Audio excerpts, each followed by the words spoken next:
Hello and welcome to the B Button episode 40. It's the biggie. It's the last one of the year. I'm your host Baron Marf. I'm joined as always with my compadre in arms, the legend himself, the one and only Angry Link. How you doing, buddy? Getting there. Just the calm now before the storm that is Christmas. Yeah. Just trying to get everything wrapped up with work, but retail, so that sucks. Yeah. That's going to be right up until Christmas Eve, so that blows a bit. But still, a year full of gaming though. It has been a jam-packed year. Yeah. A jam-packed year indeed. Well, to the point which we thought we'd do something a little bit different for the final episode for the year. I thought we were going to do a little bit of a wrap-up, best of 2016. I think it's probably the best thing, really, isn't it? It's been a bit of a slowish week, other than Jimmy Fallon in the news with the Switch, and Miyamoto in his samurai Mario shirt. But that's pretty much it, really. Yeah, it's not going to happen. It can't be, can it? I don't know. I'm thinking it might just allude to something a suit or soming that might turn Suit up in the new game. Switch one. But yeah, who knows? Miyamoto's deceptive and coy as always about it. I like Miyamoto. He's good. He does seem a good stick. Yeah. Cool. So, what's the plan for this episode? We're going to basically hit each of the platforms, aren't we? Yeah, I think it's a little roundup of what's been good on each of the respective platforms, obviously console platforms and mobile. Yeah, we've mostly gone for the big hitters. So we've gone for the Xbox One, PS4, the Wii U. Kind of the Wii U. Kind of, and mobile. Mobile's been pretty big. Well, it's what we play, really, isn't it? So let's hit into that straight away. So a bit of mobile gaming. I don't think we can really say anything about mobile gaming this year without, first of all, doffing our cap to Pokemon Go. The behemoth. Yeah, the monster that was Pokemon Go. Yes, well, it's gone through a few updates recently, hasn't it? They've brought a few new features back that people were decrying that it had been taking out. Why? What have they brought like up? The nearby feature and stuff. They've just been working at it, haven't they? And sort of trying to fine-tune it. Now, who's still left there is generally your consistent players. They can... It's the hardcore Pokemon players at this point, isn't it? Yeah, it pretty much is. I wonder if the old Meat is still on it. Oh, I reckon he will be. Yeah. Chipping away. Yeah. I enjoyed it, and I'm going to put my cards on the table. When I could hack it and basically when you didn't actually have to go out and Pokemon. Yeah, when I didn't have to go, Pokemon was pretty cool for 2 weeks, 3 weeks until they patched out the hack. Yeah, and then I just walked away. So that kind of says it all about what I was looking for in the game. But I don't know. I think what I really liked about it is they did something this year which they tapped into the sort of the geocaching element of that's possible with mobile gaming, which nobody else has really successfully sort of brought to mainstream media. No, well, like you say, obviously Niantic, the developers, they'd done Ingress, which is exactly the same kind of game. But very niche, isn't it? I mean, Yes. for example, I never knew about it until Pokemon Go, and somebody said they did this, and I went and looked at it and went, wow, this is actually really big, and a few people follow it. But it was, as a gamer, I was completely oblivious to it. No, I think it's something that fits the Pokemon franchise extremely well. So I think it makes sense for Game Freak to go and tap them up for it. Yeah, definitely. I look solid forward game. to see how it develops. It'd be cool. Okay, so moving on to another one. A little personal favourite of mine was Rings. Not going to go into too much detail about this one, but it's basically a Connect 3, and you've got to either stack them or put them in rows. It's just brilliant. It's really, really simple. They put colours in it. There's a bit of a twist in it. It gets quite strategic in how you play the next sort of few almost chess-like, as opposed to you don't play the next move, you play the next several. Yeah, exactly that. But well worth it. Very, very simple, but really addicting. And talking about chess, nice segue. A bit of bad chess as well. That's well worth a play. I advise getting on it.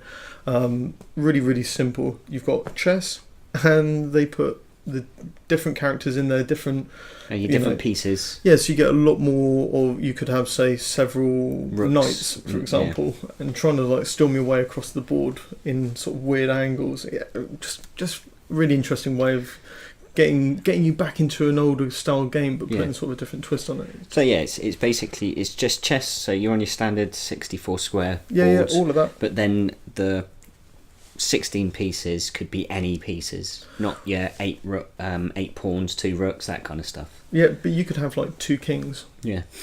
And Nice. but if one of them gets taken, it's over. Yeah, know? So it's just the one needs to still be under check. Yeah, it's amazing. It's really well worth it. Another little one which sadly hasn't made its way to iOS, which is the domain that I live in. It's supposed to though, because every bit of advertisement I'd seen for it said it was Google Play and iOS. Not there yet. So I can only assume it's a matter of time. So what is it? We can't keep the audience waiting. The Counter of Death. Yes. So it's something I've talked about before. Obviously, I think it was a few weeks ago we mentioned it when we did our little mobile roundup. Yep. It's just a solid, quality, simple, fun game. It's one of these classic mobile, pick it up for 10 minutes, have a quick game through it, get pissed off with it and bored, put it down. So it's basically half a screen of 8-bit, very simple graphical loop. Yeah. Top half of a guy walking along, he meets somebody, they fight, one dies, he moves on, or he doesn't. Basically you have to read which is he going to punch high or low, and then obviously you block, simple, and that's all you do. Obviously, 2 large buttons, up or down. Yeah, it's really, really simple, but it's good fun. Like I say, it's something that I can just sit there and play for 5-10 minutes whilst I'm at a bus stop or something. It's got that kind of punch out kind of feel, it's like really simple moves, just get out the way, or it's not even because it's even simpler than that, it's just block up or down, but it's got that kind of simplistic, it's all about timing, combos, rhythm. And reading and obviously knowing the enemies. Reactions, reading the tell. Yeah, like you say, it's just a good solid 10 minutes of fun that's worth having a crack at if you get the chance. Yeah, and for me, also, it's one of those games which, considering it's so basic and simple, it's building up this really great little cult following, which I love to see little games like that, which build up. Yeah, I do like to see when you see a community emerging around a game, especially something that's nice, that's niche, like these kind of things are. It's a difficult one, though, because I think it's some people it's going to be too much of a simple game for them. But I think it's definitely worth a shout and worth a crack. So, other mobile games which have sort of like been tickling your fancy. So for me, there's been a few key ones that I've jumped in and out of. There's this year we saw games like Miitomo, or not even games, but sort of social experiences like Miitomo. Yeah. I mean, did that capture you at all much? It was the first real step of Nintendo getting out there. It was their first foray into the mobile market. So, I mean, I think it was an interesting one. It's taught Nintendo an awful lot about what they can and can't do and what they can get away with. I think it's a good sign for them for things to come, because they've probably made a little bit of money off of it, because people. Yeah, I mean, let's be honest. You've got a little avatar, and you have to you dress it and do stuff with it. Yeah. But the most entertaining aspect of the whole app is the fact that for the first time ever, you can make a Nintendo character speak any word that you really want it to say. Yeah, well, obviously you put something like that into the general public's hands and they will abuse it. Yeah, so the maturity level of, I don't know, me anyway, went straight to the swear words, every foul word that I could think of, trying to get a Nintendo app to say stuff like that. For me, it was just magical. Yeah, I think it's the real charm of it. Yeah. I think everyone needs to play it just so you can hear your character say, yes, that blows donkey dicks. Amazing. Just what I was looking for. So, another little hot game that I know is on your list is Punch Club. Yes, this was one that had a brilliant Twitch campaign where they basically let's play Punch Club. And that's how they advertised the whole game to start off with. Right. So it started on Steam and then it made its way to pretty much every format possible. But it's just a fights management simulator, really. You start off as you've got this character who wants to become a famous fighter. Right. You can choose a variety of different sort of styles, whether you're like a real hard fighter, so you're really powerful, or you're really quick and agile, so you can dodge and block. And there's a really good bit of variety in there. It's something that's hard to explain, but once you get playing it, it's really good, and you're kind of drawn into it. And it's a bit of a cliched set of storylines attributed to it, but it is what it is. It's a bit of fun. That's cool. Okay, so has that made its way down? Look at me, I'm like some Apple whore here. Has that made its way to iOS? I'd be very shocked if it hasn't. To be fair, obviously in my wonderful amount of research that I do with these things, No I idea. haven't got the answer. Good, great, brilliant, perfect. But if it hasn't come to iOS, I'll be very, very shocked. It'll be one I'll be keeping an eye out for. Yes. So, the last one for me on the list, and we haven't played it. It's not even out yet. It's not out yet. Probably not out until Wednesday or something like that. Yeah, Thursday. And so we're talking about Super Mario Run, the first step of Mario. First paid Nintendo mobile game. Yep. Super Mario, bringing out the big dicks, as it were. Yeah, looking at it, I think they've done pretty well. I think they've gone for the right kind of thing.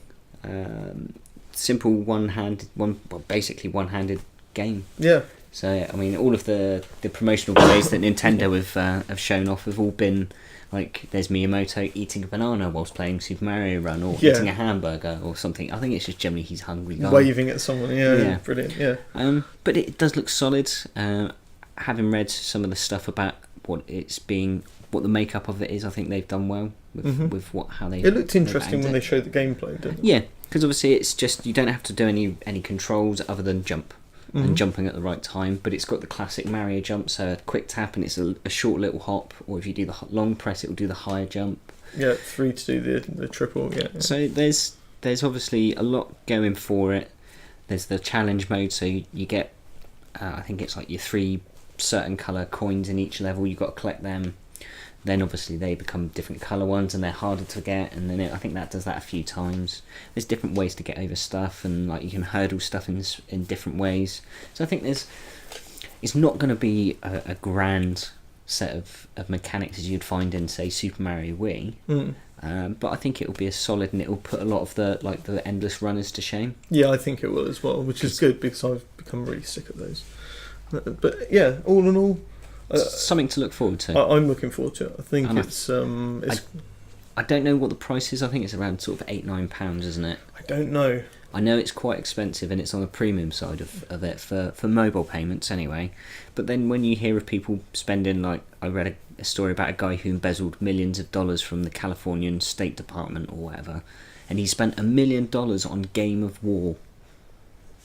I mean, that guy deserves to go to jail just for that. That can't have happened.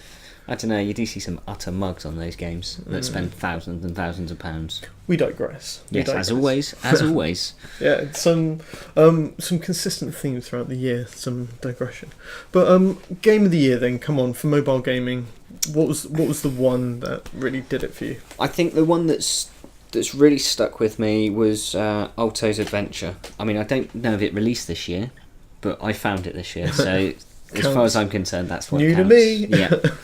But no, it's just a really cool chill-out game. It's a really simple control scheme. So those who don't know what Alto's Adventure is, it's a skiing game. It's an endless snowboarding, like Tiny Wings, that kind of thing. Yeah.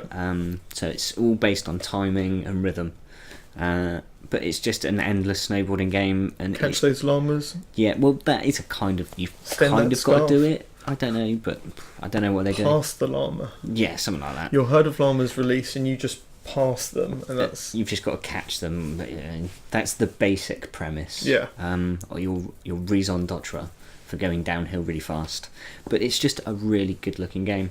I mean, there's this whole real-time lighting and night and day system, and when it passes into night and you're absolutely hammering down the snowboard and you do a jump and you pass over the moon and stuff, and it just looks fantastic. I mean, it's a really simple really simple graphical style, but it does work so well. Yeah, it's a very, very simple game, isn't it? But it's just done extremely stylishly, and I think there's certain. It's the same with any sort of media. You get it in movies and music as well. But there's certain games in which when you're playing it, you just get pulled into the atmosphere of the game. Definitely. And Alto's Adventure's a great example of that for me. It's just a good little package. So, game of the year for me, it's got to be Shadow Wars. I've been hammering that game. I was going to say that has caught your attention for the last sort of month, really, isn't it? Yeah, I mean, I've brought it up a few times, but it's just one of those gem-based connectors, which I'm a bugger for anyway, because they're the most simplest games on the planet, but I can play them over and over again. But there's putting the card elements in there, and like powering up your characters, make them a bit more badass, get better combos, take the other side down. It's good. I think they have improved because we've seen a lot of these like RPG style card battlers or Connect battlers for the last couple of years, but I think they've taken it a little step further where you've actually got some interaction with like the attacking and the actual fight itself. So no, I think it's a solid game. I mean, I haven't really picked it up back. I haven't picked it back up, if I can get my words out properly. Yeah. For some time. It's worth a revisit, I think, because it's... well, it's still sat on my phone, so... That says a lot. It's not been relegated yet. If it's not deleted, it's got to be worth a second play. Okay, so shifting on now to our consoles, and, I think we're going to jump straight in there with the big dog for me. It's the Xbox One. Yeah. I thought you was going to say Wii U then.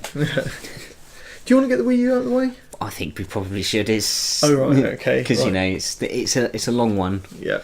So the only good games on the Wii U is really Mario Kart and the other sort of like title ones like the Zeldas and the Pikmins.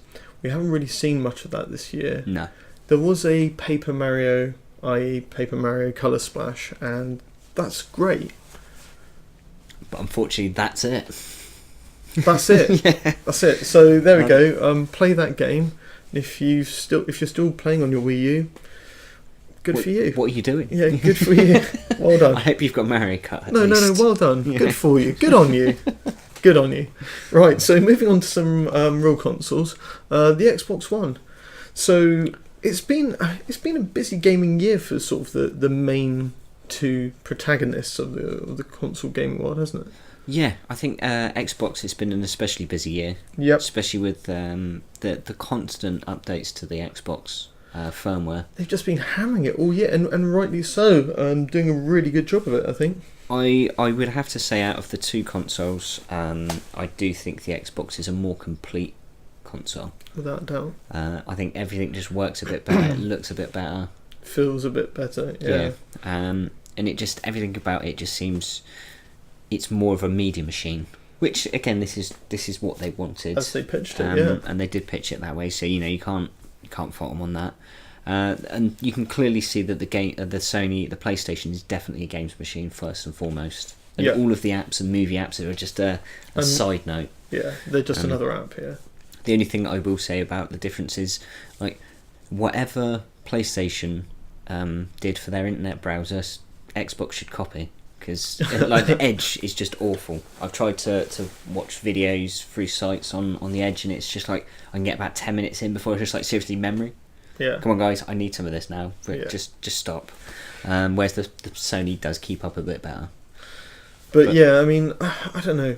For me, I think it's been a funny year for Xbox. They've been in this situation where they're talking about the Scorpio. They've got to keep this generation moving and alive. They've released the S to try and sort of get people's interest and sort of perk up the 4K thing. They're slowly stepping towards it, but it's like they're in they've got a year's worth of shadow over them, which says Scorpio. Yeah, I think that's where Sony this year have sort of kind of had the right thing, where they were like, Neo, okay, we'll admit that something's going on, but we're not going to tell you what, and we'll tell you when we're ready to tell you. And then it's like, all right, here it is. It'll be out in a month. Yeah, that was the way to do it. Because that way, then you've not got this. Oh, do I buy one? Oh, I better not, because in 6 months' time, I'm gonna just have to get a new one. So I think that's fine for those who wanted one, but also think they had a bit of a false start on their launch, and I don't think many people have gone out rushing to get it, especially because they went, yeah, we'll put 4K on the old console as well. It's like. Oh, what, the HDR? Sorry, HDR. Yeah. I mean, you just think you can't put that sort of. If you put it, I mean, I'm glad for those who have one, but if you do that, why would people be buying the Pro? It's not a HD. It's not a 4K player. No, there's nothing beyond the game side of it that's gonna entice you to drop another $350. But anyway, we digress again. Xbox has been slogging it out. They've had some big titles this year. It's been a big one for exclusives this year. Yeah, really has. And they really did push that, didn't they? Xbox exclusive and all that. In the announcements a year ago. Gears of War 4. It's out there. I mean, it's possibly after Halo the most. I wouldn't say hyped, but talked about Xbox franchise. Beloved, yeah. This is, for a lot of people, the be-all and end-all on Xbox. And if you're Gears head, you don't play other games. Third-person cover-based shooters. You may jump in and out of the likes of Call of Duty for a period of time, but you're a Gears head. You are into Gears. That's kind of like the rule. Yeah, it does seem that way. But no, I didn't play it myself, so obviously I'd have to hand over the reins to you on this one. Horde, that's all I'm going to say. Yeah. Get on Horde. It's pretty much standard Gears fare then, really. Well, the fact that they put Horde in this one was like the biggie, because it was missing in the last game. Was that Judgment? Yes, yeah. And don't get me wrong, Gears is always good, but Horde's like a crucial part of the diet. Yeah. And if you put the time into it, it's amazing. Some of the buffs you can get on some of the weapons, like 60% damage on your main gun, just by reloading at the right time. It's like, okay. I'm in. Yeah. But anyway, if you're a Gears head, it's been probably the only game you've been playing. Dead Rising 4, right at the end. Here we are, right at the end of the year. They banged it out with a Christmas feel because it's a Christmas-based game. Which thankfully didn't slip to January. Yeah, so this has had a lot of controversy over the last couple of weeks when it's the reviews have come out, because a lot of people have been bitching and moaning that it's not Dead Rising. Yeah, but then like we were talking about it sort of previously before we recorded. I like that about it. So they've taken out the time element, haven't they? The time constraints of the first few games were, for me, took away from the fun of the game. It took a really great fun game and made it dull or frustrating. It's exactly the same for me. I want to do it all. I'm one of these people who likes to do all the little side missions and stuff. Yeah, it's like going to a strip club in a mask. With a face mask, an eye mask. Right. It's like, wait, I know I'm here, I can kind of enjoy it, I can hear all the music, and I can get into it a bit, but I'm not seeing what I want to see. Unless you're going in maybe as some sort of, novelty factor, something to talk about. I've got an eye patch. But, yeah. I don't know. All in all, when I'm in the midst of a zombie horde with a sledgehammer and grenade strapped to the end of it, swinging away, you don't really be worrying about getting to this part of the map in this time. There's some points where you just want some gratuitous violence, and at that point you don't want to worry about a clock. But anyway, some people have moaned about it. Maybe they'll put it in as a mode, as some, Yeah, it could be patched in later on, but I think it's better for it without it, to be fair. So another little exclusive, Recore. Yeah, well this, I was surprised was actually coming out this year. And the price. Yeah. A digital game, £30. Yeah. And that was from the get-go. It wasn't a special offer or anything like that. You can still go on there and it would still be £30. Yep. It might even be a little less because it could be on an offer on something or somewhere. But no, again, really solid opening from Armature Studios. Yep. Obviously, I've read a few of the reviews and people are a little bit disappointed in certain aspects. It does kind of taper off. There's some limiting ways it makes you play, and there's a lot of backtracking, but the actual controls and how the shooting elements of it, mechanics, all of it just works really, really well. And I think if you can get that right, you're most of the way there. Yeah. And I think that's exactly what they did. So it's a really promising sort of opening effort. Yeah, without a doubt. So if you haven't played it, go out and just try it if you can. Good bit of platforming action. Yeah.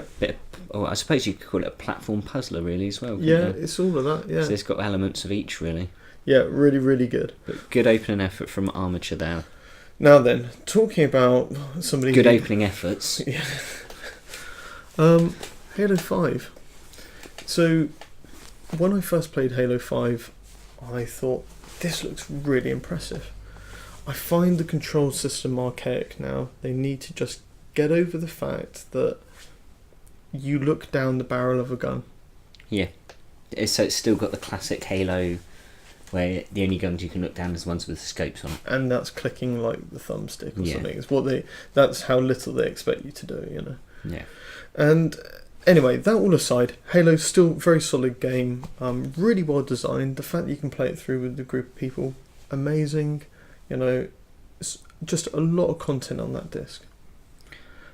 Spoilers alert, without me actually giving the spoiler away, all I'm going to say is the ending is bollocks. Prepare for disappointment. Yeah, it's just that's all I'm going to say. But it is dreadful. And they did it in the last game. It's like, guys, just finish your games. Finish your games. Or even better, get the writing done and then get a professional writer in to do the ending. Just so they can get that bit and get it working properly and well. So it actually... Well, I'm going to leave it at this. Does it leave it on a... We're going to make another game and you're going to buy it because of this ending? Yep. Yeah, go. That's all I'll say about that. That's just completely rayfish. I'm sorry, but no matter what you do in a video game, especially if you're doing a AAA, finish it and round it for people. You can do like the Marvel endings where right at the end you go, here's a glimpse of something. Here's the what was that box that just moved sort of moment. Yeah, exactly. Yeah, you can always throw the little cliffhanger. Ha ha ha ha. Has it finished? Yeah, that's fine. But yeah, like you say, have a proper ending that at least wraps up the game. These endings are a lot more like, I'm going to fight somebody. Oh no, I'm not. What, the game's over? And what, she's saying that now there's going to be a massive fight and that's the end of the game. What? So they've done the Walking Dead ending. I don't know what the Walking Dead ending is. But it's just, it killed me. We're gonna throughout the whole of the series, it's gonna be like cliffhanger after cliffhanger after cliffhanger after cliffhanger after cliffhanger. no resolution. The series ending, it's the fucking worst cliffhanger, and now you've got to wait a year again. Enjoy. Yeah, basically. That pretty much sums up Halo 5. Yeah, pretty much. Now, a completely new IP this year, Quantum Break. Yeah, well, this has gone through a few different changes over the years, isn't it? Because before we even started talking on the podcast, and before we even started making the podcast, we were obviously always concerned about how the TV thing and the TV show is going to work alongside it. They're always saying how we can do interactive media. Yeah. Like, okay. This was the big sell for Microsoft, wasn't it? Yeah. How did it pan out? Really professionally acted. Really, really good production values. Production values, good actors, good script, reasonably good gameplay, a nice blend of the two. Far too expensive. I don't think they'll ever make one again. No. Yeah.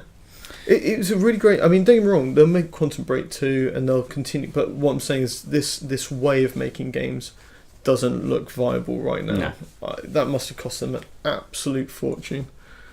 I think it is, though. It's one of those that, Microsoft would have ponied up the cash. So Remedy were like, this might cost 20 million. Yeah. And someone at Microsoft's like, have 25. Yeah. Just make it work.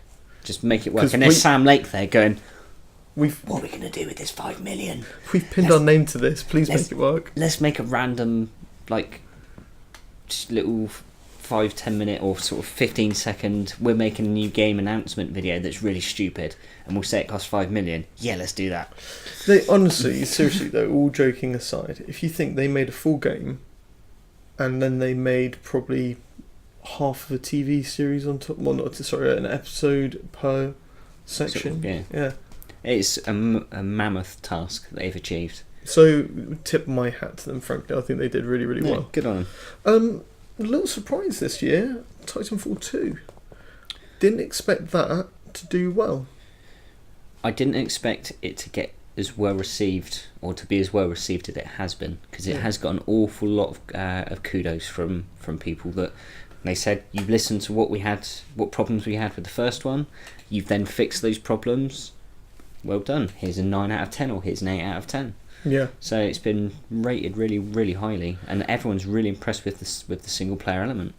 It's still like a massive adrenaline hit every time you play that game. Oh yeah, it's something that you can play for half an hour and you think, I've got to put that down before my heart explodes out of my chest. Yeah.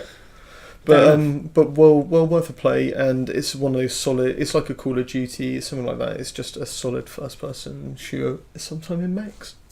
Yeah. Yeah. Then. Bit of an obscure one here, and another surprise, Through. Now this is a game for the Kinect.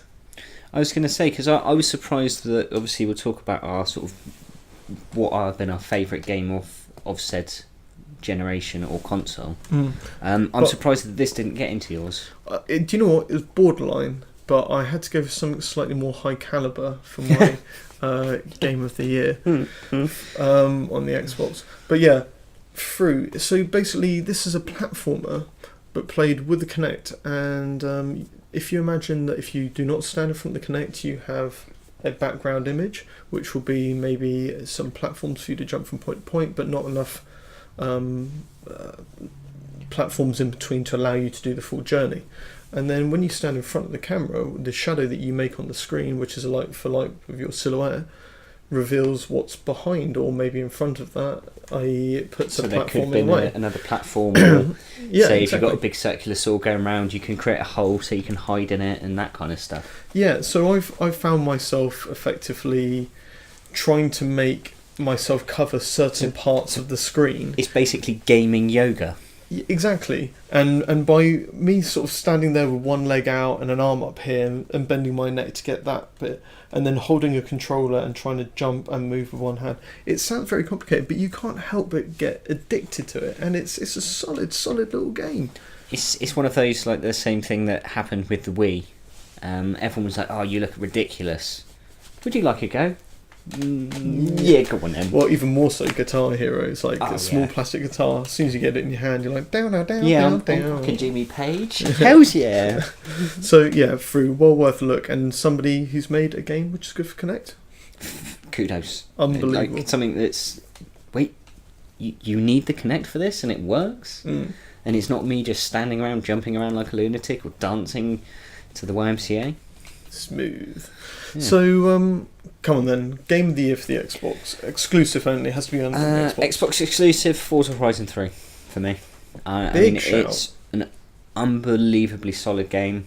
There's an absolute shit ton to do. Yep. I mean, huge. It looks unbelievably good. It runs really well, even on the Xbox, because obviously it's also on PC. But yeah, it's just a phenomenal game.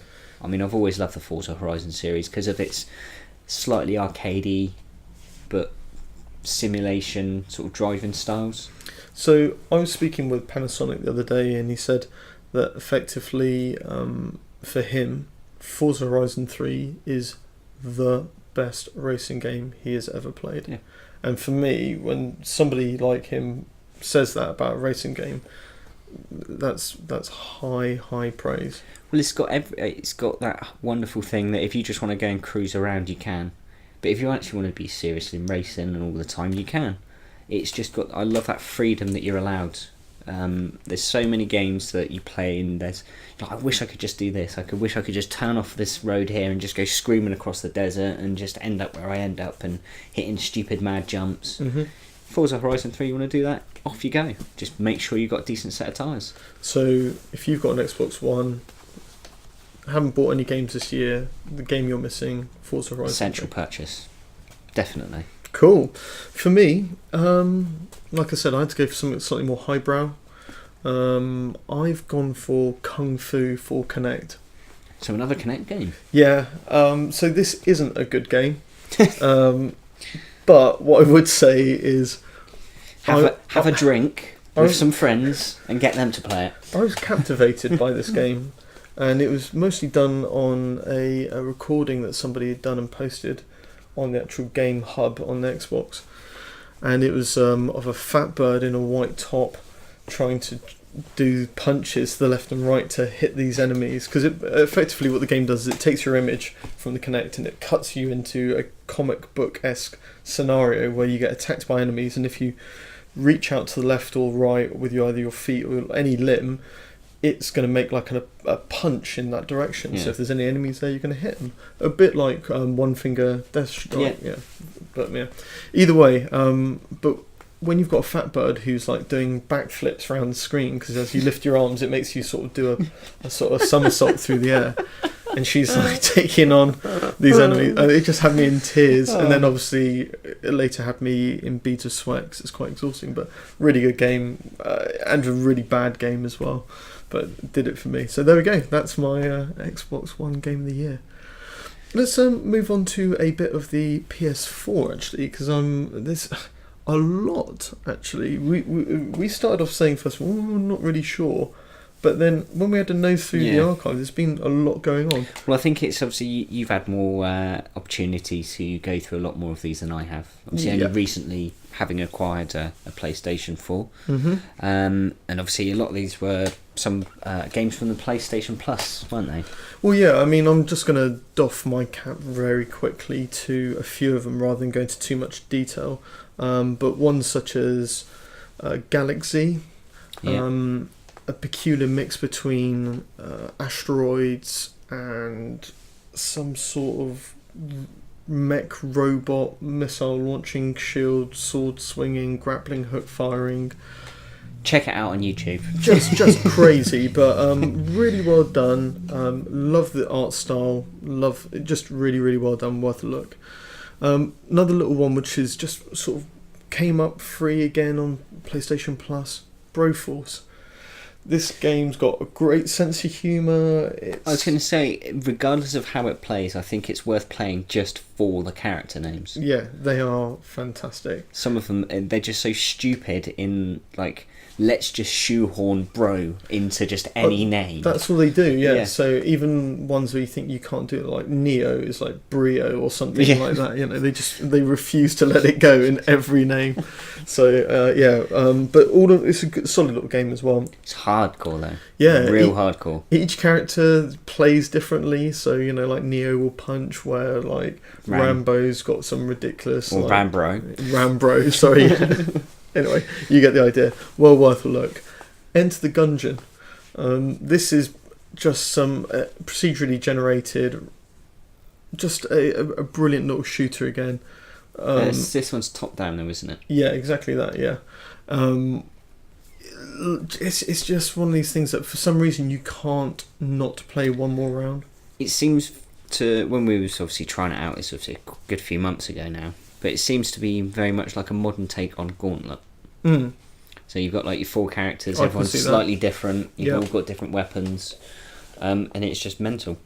I mean, it's rock solid, but I think all of those kind of games, they've seen that what made the good, or the old games great, was that they were really solid to play, but they were utterly solid to complete. I mean, they were just ridiculously hard games, but that's what kept its value, because you were always trying to beat it, whereas something you can just breeze through, you're like, oh, I've done it now, it was too easy, it's pointless playing it again. Won't play again, yeah. So I think it's good that you see these like classic difficult games coming back.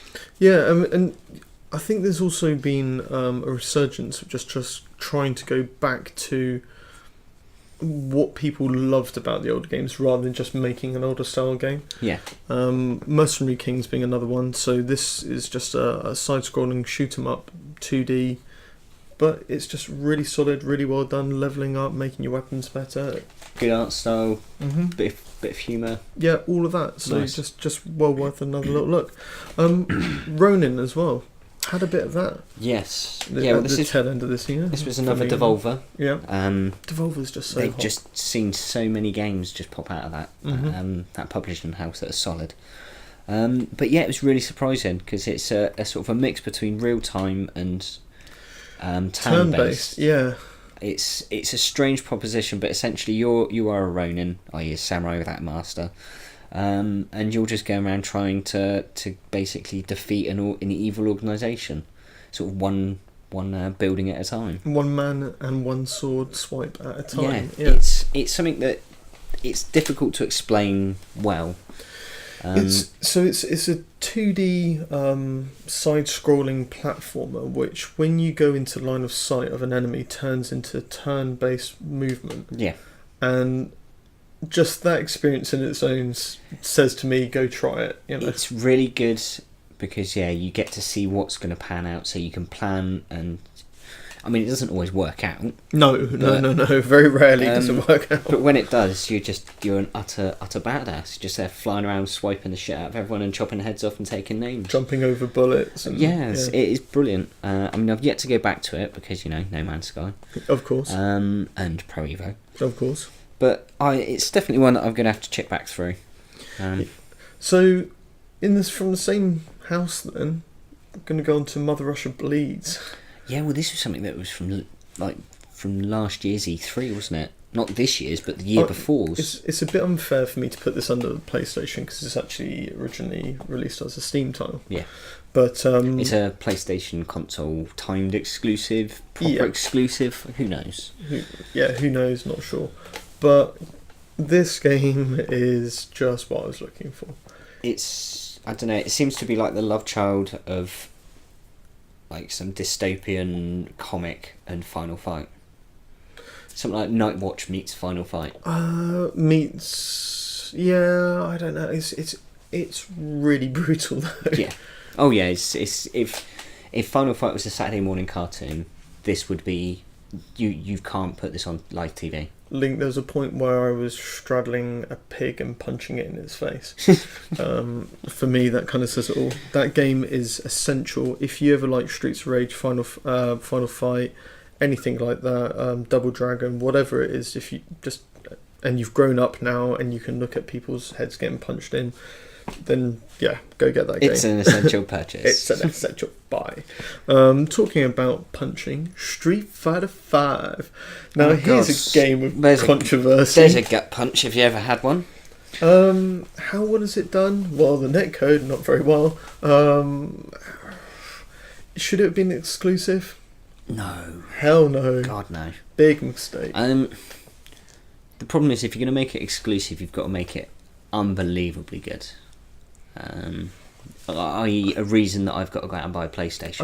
I don't think, no matter how big the check is, you can't cut your fan base in half when you've got a cult following. No.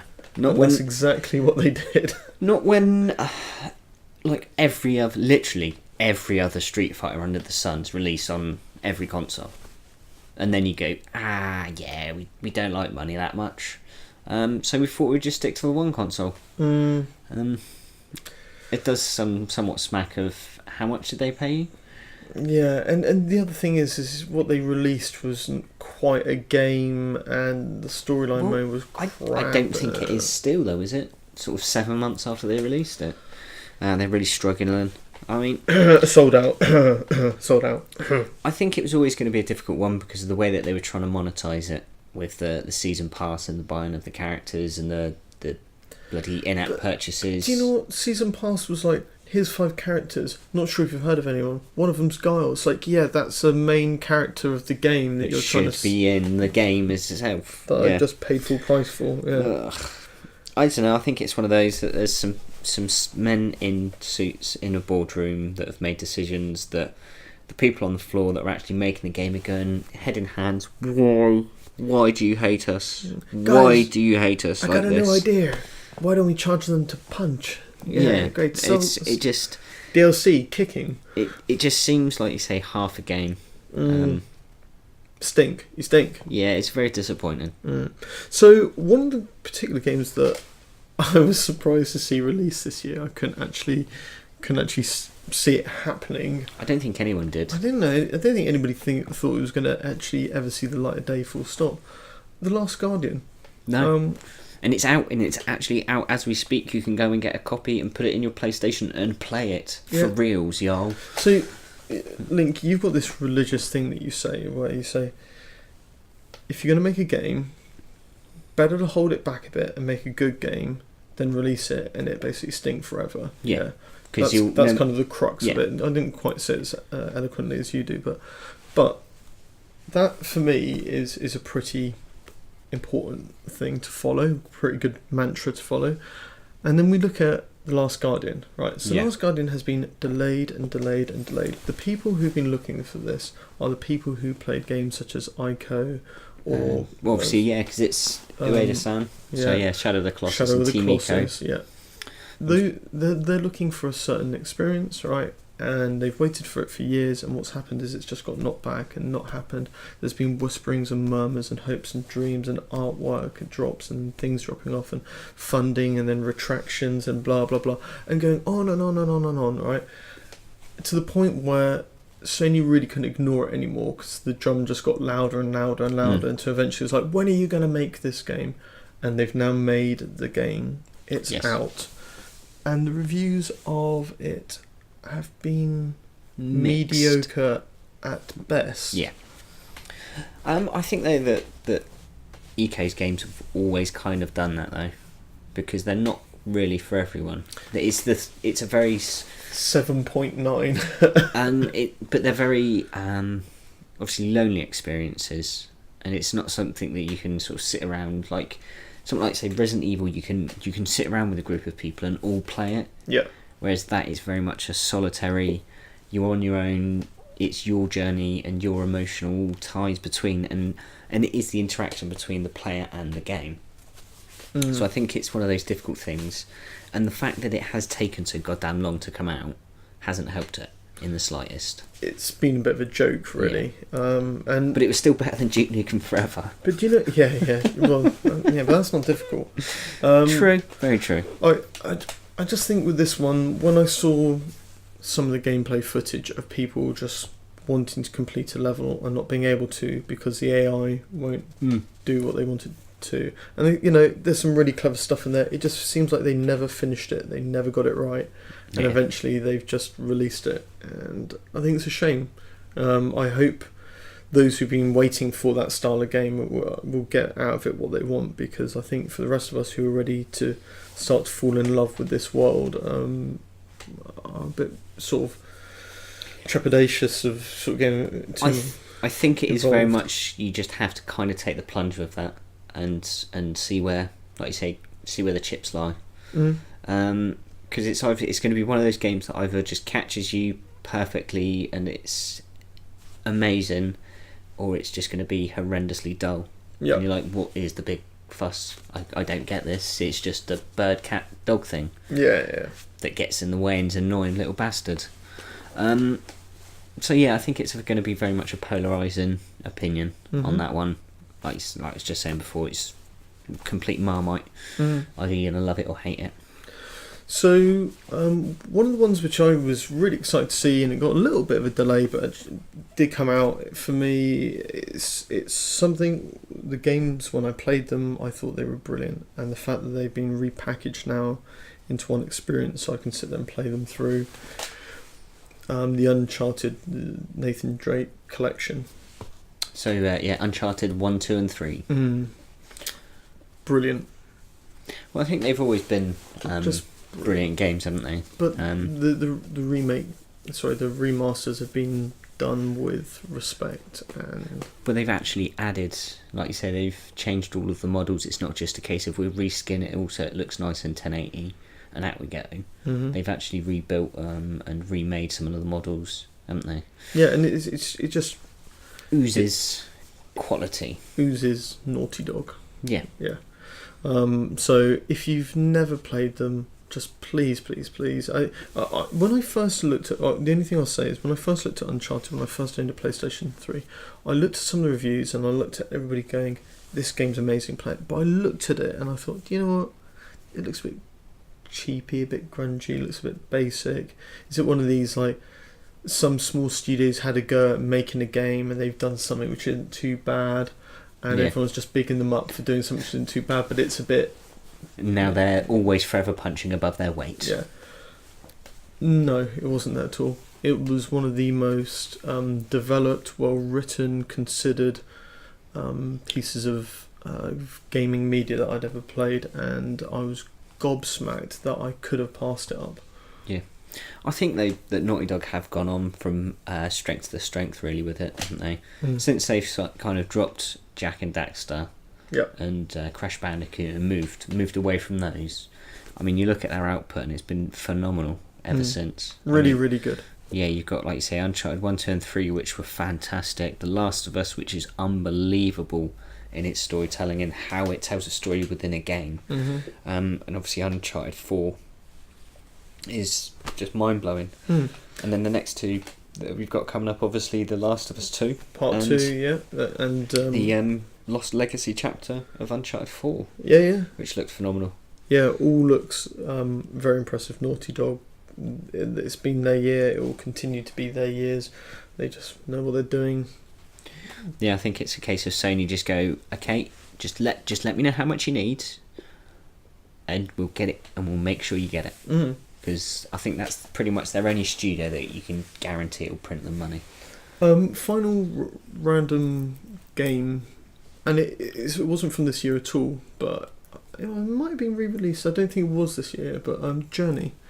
So Journey, yes, that was years and years old. Obviously, it's a former PlayStation 3. But I think when was it re-released? Was it this year? No, it was quite a couple. It was a couple of years ago, I think. Dear. But again, it popped up on PlayStation Plus. Even without having a PlayStation 4, I went and got a PlayStation Plus membership just so I can download that into the library, so I don't have to pay for it. I mean, it's something that I've been wanting to play for years and years, ever since my PlayStation 3 died. I mean, I've talked about it before, but I absolutely loved Flower. I really do love the stuff that game company do. Mm-hmm. And I just really enjoyed it. I thought it was such a great... That game company being that the game. name. Not just that us randomly. Company. Us talking a bit... Yorkshire. But no, I think it's just a phenomenal, 3 or 4 hours of gaming. It really is. It's one of those... I love those kind of games that they can tell a story without any actual words or actual story itself, and it's the interpretations that you take from each of these sections and cutscenes, which is what makes it. It's how it feels for you personally. Is what brings the game forward for me. There's a lot of subtext in that game. Oh god, yeah, and there's so many things that you'll see that I wouldn't, and emotions and various feelings that it would stir up. The main thing for me with Journey is just that relationship you have when you go through the game with somebody else. You don't know who they are, you can't talk to them, all you can do is ping them, and there's moments where you kind of get stuck and they help you, and you ping and they come to your help, and then you're like, you feel like, oh thanks mate, but you can't communicate that. And you sort of Morse code in it, and you're like ping ping ping ping ping ping, and you just pinging away like a madman over there, or she, and and they get in trouble, then they're pinging, you go to help, and you're like, nah, so long, sucko. It's just an incredible game. So I think that in itself, I think that multiplayer side of it's really good, because it's the kind of game that you'd never get any grief in. You could go in there and everyone would just be super helpful and super nice. It's not like GTA where you're like, can you help me? Yeah, sure, I'm going to blow up your car with a sticky bomb. Nah, fuck off. So, game of the year for the Sony camp. So, because you're back in the Sony camp this year now, aren't you? I am indeed. It's a controversial one. For me, though, it's No Man's Sky. Ooh, controversial. Again, I wasn't one of these assholes that sort of believed every single internet article. I mean, don't get me wrong, I was an asshole, just not one of those assholes. Yeah. And all of these YouTube videos are like, yeah, we know what's going on in No Man's Sky. Here's this rumour.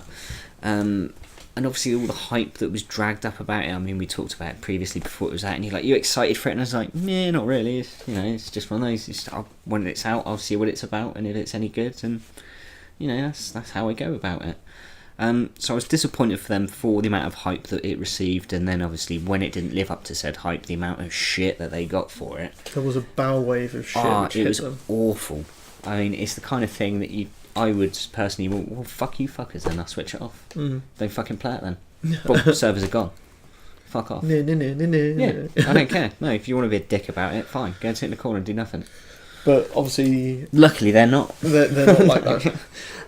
But no, they've done well. There's been all this shit with the radio Games, silence. Yeah, Hello Games and Sean Murray. Mm-hmm. So obviously it's been all the shit they had with the sort of 3 or 4 months of radio silence. But at the same time, instead of wasting their time going, we're going to try and do this, and we're going to do this, and this is what we're aiming to do, they've just got on with it and done it. They've just got their heads down, cracked on, thought, we'll ignore all the bollocks because that's just going to drag us down. Here's the next Foundation update. Here's this. This is the thing. This is the beginning of things to come, basically. We're going to be expanding it with more free updates. Yeah, great. Fine. No worries. Great attitude. Yeah, I thought that's what you want. I'd rather... Because they come out at the start and they was like, right, we're working on it. That's all we're worried about, is getting it and making it the game that we want it to be. So all of the drama around whether people thought it lived up to it or not, why is it your game of the year? Just for the sheer ambition of it. I mean, the fact is, yes, it may be the most glorified walking simulator out there, but the fact of the matter is I can still fly from one star system to another.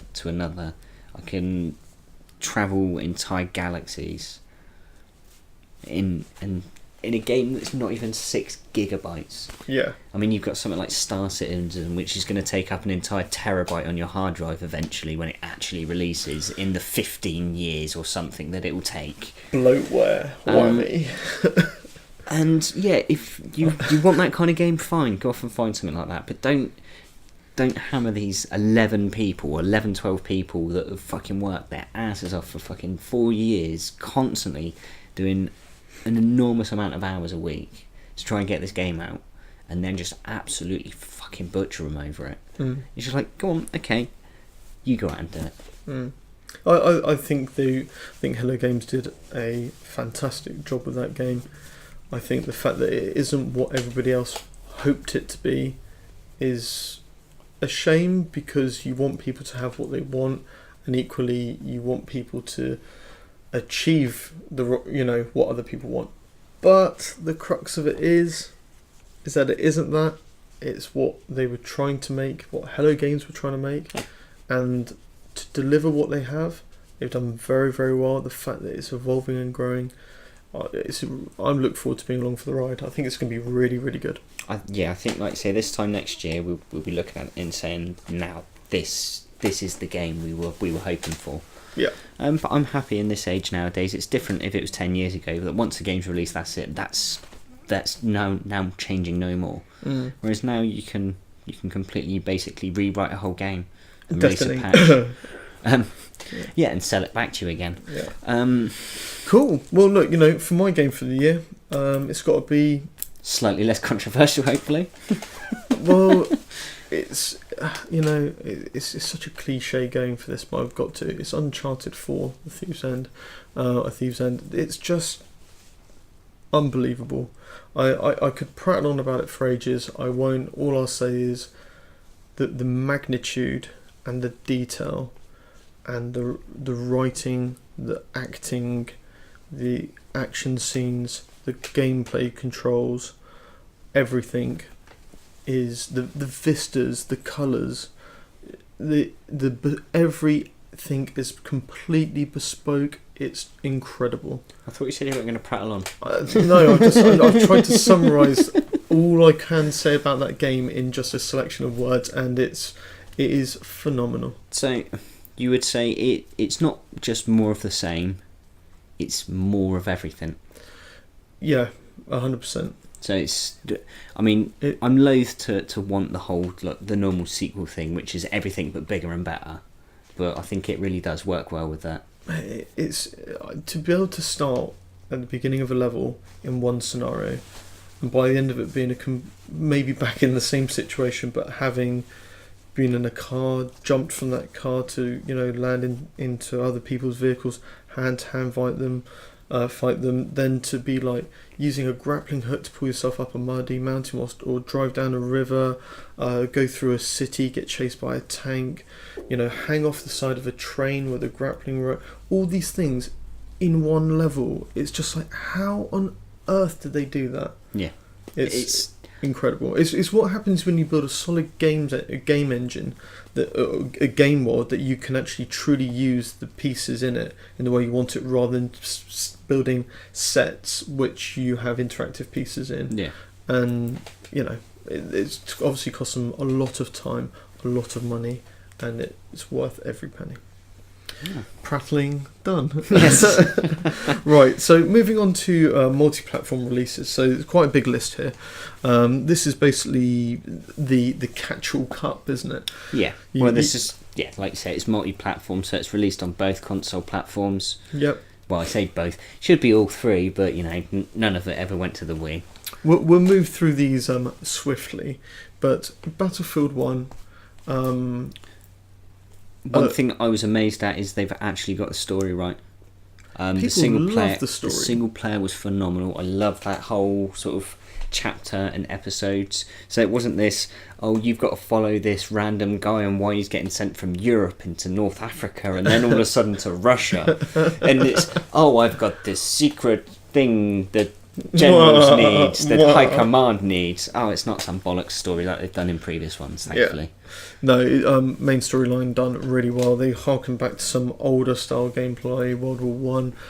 it's they did some. For me, do you know what the best thing about Battlefield 1 was? The really shitty tweets said the wrong time of year. Oh god, the armistice tweets.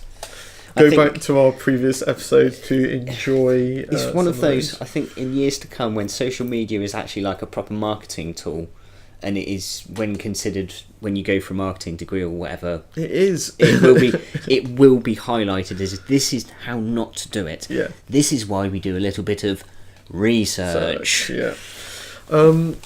So you can't say Battlefield 1 without saying Call of Duty. Call of Duty Infinite.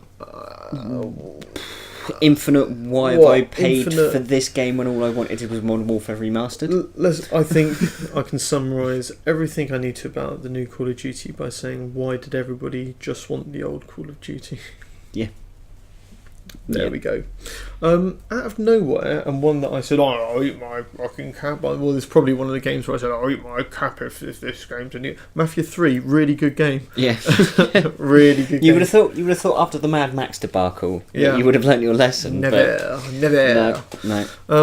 What I really liked about Mafia 3 was, the gameplay's quite good. The storyline's excellent.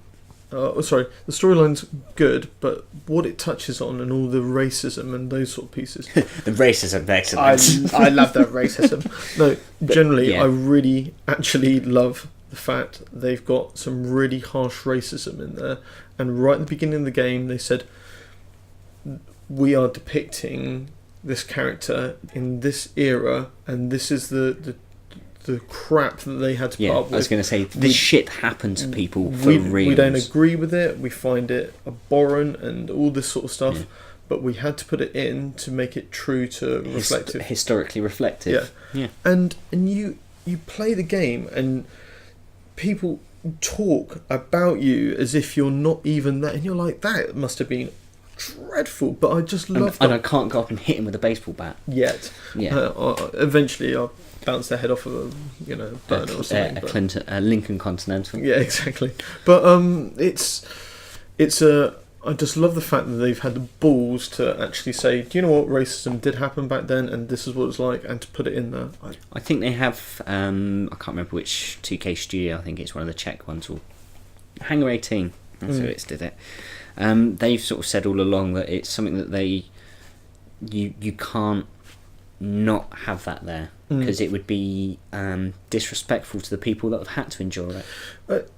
I just think, for me, you're right, and that's why they have to do it, but I just think the main thing is that gaming tends to be seen as an immature or childlike experience, and it's only gaining a more mature following in more recent years.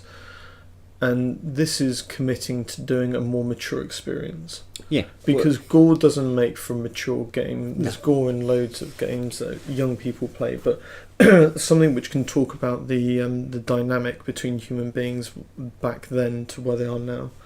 It's much more mature content. I think it is, those in the last 5 years, especially with the technology, it's allowed storytellers to actually have.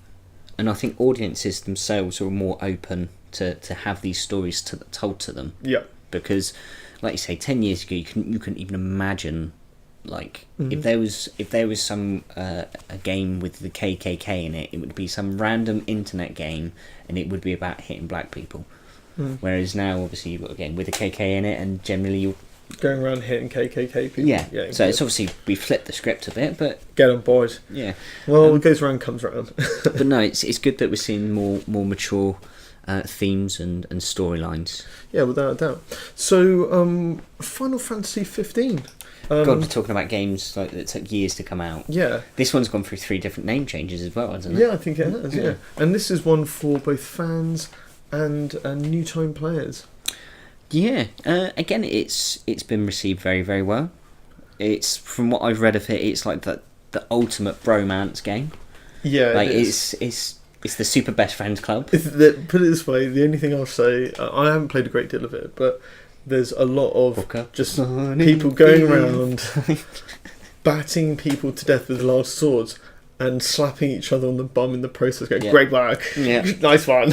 So I just get the the scene from Zoolander where they're all at the petrol station. Yeah, it's just kind of like that, just silliness, and let's have some fun and chop off a zombie's head. When I've played it through, I'll come back and give a bit more detail on it. But it's out there, folks, and it's big. It's really big. Dishonored 2, Bethesda, getting it done. Yeah, again, very well received, wasn't it? I think there was a few niggles with some of the missions and some of the story itself, but I think overall it's been really well taken on. I just like to see the IP being developed. It's a good IP and it's interesting, and the fact that they've gone, and actually we're going to do another character, really like that. Yeah, and it sort of does continue the story very, very well. It still features all the same protagonists and obviously antagonists. Yep. From the first one. I think the only complaint there has been is it wasn't a grand enough step up. Like the difficult second album, as it were. It was more of Dishonored. Yeah. But from what everyone has told me about Dishonored, that's what you want, because Dishonored was great because it was Dishonored. That game. Yeah, exactly that. Yeah. It wasn't trying to be COD or Battlefield. It was being Dishonored. Another game which is very unique to itself. Super Hot. Unbelievable. Do you know, I sort of thinking about it, like having looked at what I've picked for my game of the year, I kind of think I should have picked this one, especially now as the VR's mode come out on it. So it's gone full meta. I mean, unbelievable game. Like, you think it's just going to be a silly puzzle game, and it's just, here's another shooting puzzle. There's no story. Here's another shooting puzzle. There's no story. Here's another shooting puzzle. There's no story. But no, the story itself and the themes behind it are brilliant. It really draws you in, and you just want to complete it. Yeah, I had to play that all the way through when I started playing. Well, it's when I come round and you was like, "Oh, have you played Super Hot yet?" And I was like, "No." He's like, "Right," and it was just like, "Right, we've got to stop. We've got to record the podcast. We'll get the podcast recorded and Super Hot." Yeah, and it was back on it, and we had to get it done. Yeah, and it was phenomenal, unbelievable game. Yeah. Just that whole thing of time not moving very fast unless you move, you know. Yeah, brilliant. It was superb. Really, really good. And again, it spawned off Cluster Truck. Yeah. Which is basically the same thing, but with jumping on trucks. Sweet. Awesome. Yeah. So this year we had a effectively what was going to be a new staple. A what? A showber. I've just coined it. Go on, it's then. A shooting... Well, it should be a schmober. Schmober. Schmober, yeah. Sounds like a slang for like a joint or something, but... shooting MOBA. Yeah, basically. obviously a massively online battle arena, obviously being the MOBA, and then the shooting part being the first-person shooter. It's The Division. The Division. I was actually going for. Right. For me, I think for The Division, it was just that they're trying to impress a new Call of Duty, a new Battlefield, a new Destiny, a new. I think that was Division. It was the shooter looter that they wanted to try and encompass. That Destiny had kind of, I suppose, trailblazed. Unfortunately, though, I mean the biggest thing that I just couldn't get round was the disconnect between. I've put 400 rounds into a person. It's not like some super powered like guy. Because if it come up with here's some like Marvel-esque kind of thing that's happened to him, and now he's a superhero or supervillain. Yeah, I can believe I could put 400 rounds into it. But no, here's a man with some tin plating on his head. No, he won't die after just taking 3 rounds like any other normal man would. And that's the thing that it just threw me. The bit that people struggle with is looks like a normal human character, looks like a normal gun, but they don't die like normal humans with normal guns. Like you say, put 1,000 rounds into a space alien, it's fine. He's a space alien. I'm sure he's got some special space alien technology that allows him to take 1,000 bullets. Yeah. Or I can explain it away that way. But like you say, a man takes 1 bullet to the face and he's dead. I quite like what they did with The Division. I hope they continue to develop I love the idea, but I was just really disappointed in the practice. I'm kind of hoping that Wildlands will be what The Division should have been. So, the next game I'm going to bring up, kind of... This is the Shoba, by the way. Yeah. This one basically just dwarfed anything else which was going on around it of a similar ilk. Here's another marketing sort of lesson to be learnt. Yeah, very much. Don't release your game when what is possibly the most popular game ever, that's still not even out of beta and played by more people than most games in the market. Don't try and release the game that is pretty much, let's say, the same game at the same time. Yeah. Because you will be. What are you talking about, Link? Well, this is it. I can't even remember. I remember Overwatch. But not Battleborn. Not Battleborn. Well, I do now, because you obviously stirred the memory, but yeah, Randy Pitchford. I mean, come on, guy. You've been around a bit. You should know what happens. So, Overwatch made by Blizzard. If you said to somebody, hey, we're thinking about releasing a game at the same time Blizzard is, you just immediately be like, don't do that. No. Don't do that. These guys have a cult following. They're huge. Just leave it. It's like releasing I'm going to release this new IP on the 11th of November. Wait a minute, isn't there something that always releases on the 11th of November? Is there? Well, I don't know. Release it anyway. It'll be fine. Yeah, if you want. It can't be that big. Sum these ones up real quick. Battleborn. It's got some good ideas, but because of what they did when they did it, because of how they released it, it's gone. It's just binned. It's gone nowhere. They've only just changed it so all of the characters are unlocked from the start. So there's no. They've essentially removed all the grinding aspects from it. It's they'll go free to play at some point, and because wasn't it? I remember you were saying at the time when you were playing it, I just need to unlock this character and then I can put it down. Yeah, and I can put it down and never ever have to pick it back up ever again. That was how it went down. However, Overwatch, really, really, really well done. Yeah. Really well done. But that's what having it in a year of beta does for you, though. Yeah. And making sure it's tested and thoroughly tested again and again and again. Yeah. Play them. Simple as that. Not Battleborn. Not Battleborn. Just get Overwatch. Very quickly, just want to doff my cap real quick to Batman Telltale series. Again, Telltale though, always do solid work. But one of my favourite IPs done by Telltale. Solid. Tomb Raider, Rise of the Tomb Raider. Yeah, well, Crystal Dynamics, obviously hot on the heels of their excellent reboot, because that was phenomenally well received. Again, Rhianna Pratchett did brilliantly with the story work on that. They toned down the brutality a lot in the second one. I think that they needed to, because there was a lot of now you're just being misogynistic wankers and you just like seeing women getting beaten up. Yeah. I mean, but efforts. I just remember when I first played the first one, she falls down that well right at the beginning and lands on that metal spike, and it's just brutal. But you start to think, you start to see how she's hardening up to be this sort of Tomb Raider. Yeah, I think it is a good example of, like, because it is one of those things you just expected to believe that she can jump sort of 20 foot across a cavern and then land with her fingers with the old cat grip, and then continue to climb the next 100 foot of it without breaking a sweat or dropping anything. It's fine. Yeah, I'll be okay. Wait, Nathan Drake quickly behind her. Yeah, so I mean, it's good. I think it was a good reboot, but I think it's good that they've now gone back to the classic Tomb Raider. Yeah. Sort of, because I think if they did something very similar, then it would just be, well, you're just rehashing the same thing, but it's in a different island.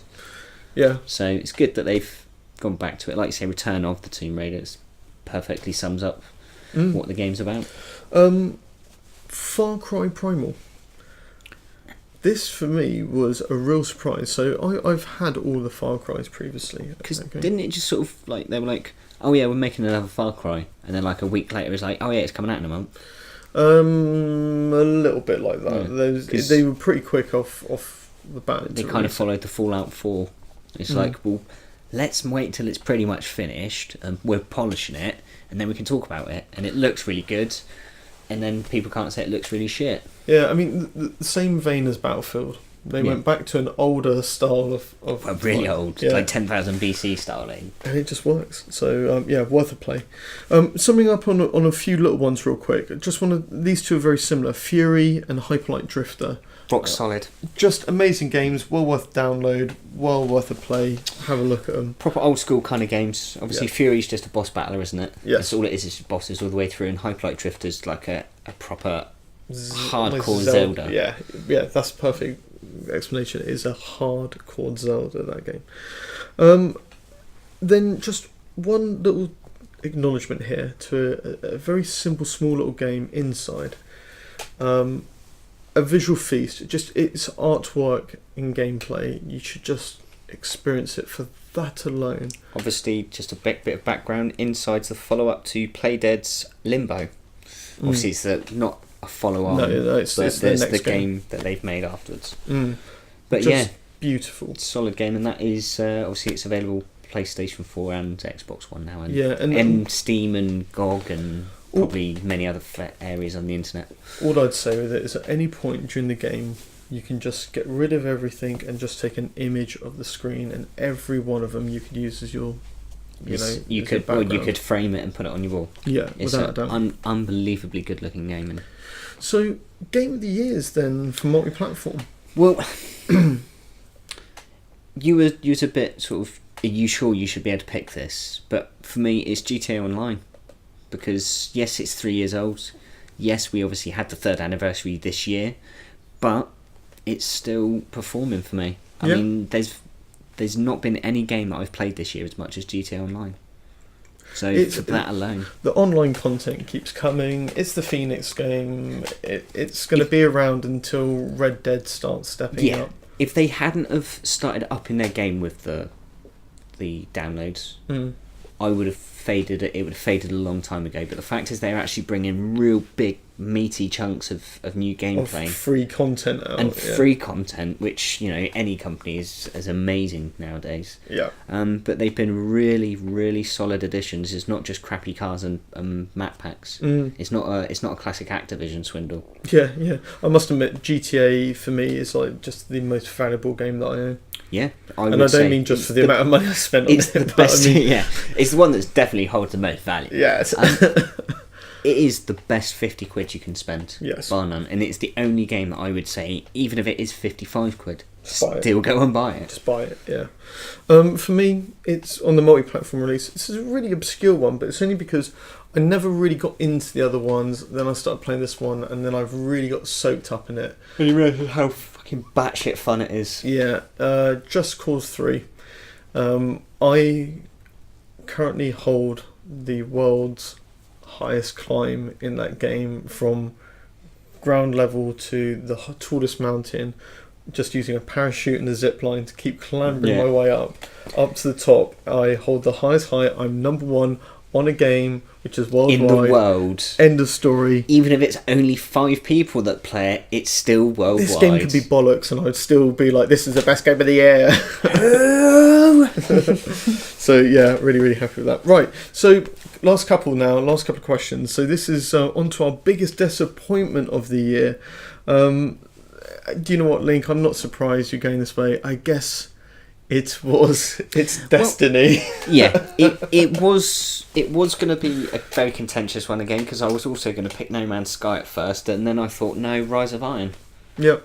Because I was so hopeful for this that it was actually going to bring some content that I could continue playing after about 4 days. And it didn't. It really didn't, did it? No. I mean, we knew it was going to be shorter. It wasn't going to be something of the scale of... what was the last one? The Taken King.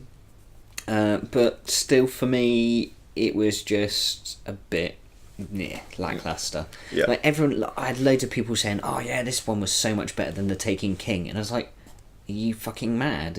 What are you watching?" Like, the only good thing about this the expansion is the fact that I now have a Galahorn after fucking 3 years. Yeah. And that was it.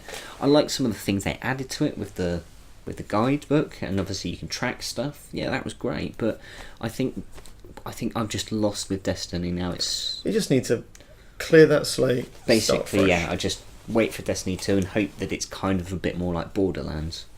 Yeah. I think if they can get that sort of world aspect right, and it's not spending half your time going in and out of orbit, then I think, it'll be a winner. For me, my biggest disappointment of the gaming year got to be Halo 5. I've already moaned about it earlier on, but I'm going to have a little bit more of a moan right now. Halo 5, you suck balls. No, I'm really just... I'm just fed up of buying Halo games where they can't finish it. That's all I've got to say. I don't want to go on about it. It does seem, though, that it's very much you're going to have to buy the next one, though, right? Yeah, but like, it should say on the case... Does not contain ending of game. No. It'll be prologue to Halo 6. Yeah, everyone. That's what it should just be. Just don't name it Halo 5. It's prologue to Halo 6, and then number 6 will be the prologue to Halo 7. Yeah, that's the only way you can go about it now, because that's all they seem to be. Final question then, on a more positive note. Game of the year now. I think now. I know we've just had it, but is it really going to be that 3-year-old game? Yeah, honestly, it does have to be, for me. Because can you honestly think of a game that you've played this year where you've had as much fun, where you can go back to it as much as you can? Well, let's talk about what you've done. You've grown cannabis. You've started a biker gang. When are we talking about the gaming? No, the gaming. Oh, right, yeah, the game. You've dealt coke, meth. Are we talking about the gaming? Yes. Right. But yeah, all in all, it's just a variety. I think just the last two expansions. Well, you've had the 3 this year, wasn't it? The CEOs, obviously the Felony Pack, the Stunt Pack, and then the Biker DLC. I mean, they've been fantastic, and it's the kind of thing that a lot of other games would have made you pony up some money for it. Yeah. And the fact that they said, nah, don't worry about it. There's some whales out there that will keep you guys playing for free. Off you go. All right. So no, I just think, as far as I'm concerned with GTA, I don't give a shit about single player DLC. I really couldn't care less. Make the next GTA. Just make the next GTA Online a completely online experience. If you can implement the fun aspect of GTA Online into a single player stroke multiplayer GTA, it will sell fucking 70 million copies, no problems again. All I'm going to say is you should just be able to turn up the valve as to how many people you want to let into your server and who you let into your server. Yeah, and and then that should be the state of the world all the time. Yeah, I think you run your own server. Yeah, I think that is the only problem with GTA is just the assholes. Well, I say the assholes, just the squeakers. Yeah, and the squeaker being a kid that obviously is far too young to be playing it, and sounds like he's been trapped in a vice. So, Game of the Year, GTA 5. Wow, there it is. A 3-year-old game that released originally on 360. I'm going to say it again. I'm not going to go over it because I hit it in detail earlier on. It's Uncharted 4 for me. I think that if you own a PlayStation 4, you owe it to yourself just to see this, just to experience it. And I mean, even just for the storyline and the acting alone, you can't help but really empathise for the characters around Drake, and you can't help but understand why he does it and where he is and why his brother does what he does. All of it, just experience it. It's close to a perfect game as you can get. I think so. I think it's really, really worth it. Strong words. Yeah, and that's what I'm going to leave it at. So there we go, folks. Long episode this week, but wrap up of the year. It's been a solid gaming year. Lots and lots of playing, but we'll be back in the new year, won't we? Yeah, I think we're just going to have a little what we're looking forward to for the year ahead. Yeah, so it's the Switch. Yeah. That's it. It's the Switch. Get wait until March. So fuck it. We're not going to be back until March. Yeah. No. We intend to be back sort of first week of the new year. Yeah. All as long as everything goes according to plan and don't end up in some hospital in Cambodia somewhere. Yeah. Cool. Those crazy Christmases. Yeah. So Link, do you want to give us any sort of final gaming thought of the year? No, bar humbug. That's all I can say about that. Yeah. Okay. Fair enough. For me, it's just game on. Let's get more gaming on. That's what we need. Stop working some of those clubs and stuff. But yeah, that'd be cool. So from Angry Link, it is adios. And from me, it's merry Yuletide holiday Xmas period. Hanukkah Kwanzaa thing. We're out. Peace.